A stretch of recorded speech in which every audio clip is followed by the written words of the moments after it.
അയാൾക്ക് ഞാനവിടെ സൂപ്രണ്ടായിരിക്കുന്ന സമയത്തുണ്ടായ ഒരു പ്രധാനപ്പെട്ട ഒരു പ്രശ്നം, അയാൾ വലിയ ഗുരുതരമായിട്ടുള്ള ഒരു ശാരീരികാവസ്ഥയിൽ എത്തിച്ചേർന്ന അയാളെ മെഡിക്കൽ കോളേജിൽ അഡ്മിറ്റ് ചെയ്യുകയും അതിൽ നിന്ന് അയാൾ റിക്കവറായി വരികയും ചെയ്തത് ഞാൻ അവിടെ സൂപ്രണ്ടായിരിക്കുന്ന സമയത്താണ്.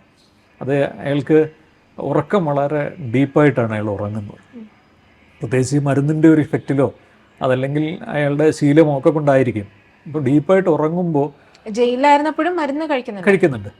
അപ്പോൾ അയാൾ ഈ ഭക്ഷണത്തിൻ്റെ അവശിഷ്ടങ്ങൾ വായിൽ ഇങ്ങനെ നിർത്തുക, അല്ലെങ്കിൽ അങ്ങനെ ഒരു അത്തരത്തിലുള്ളൊരു പേഴ്സണൽ ഹൈജീൻ വളരെ കുറവായിട്ടുള്ള ഒരാളും കൂടിയാണ്.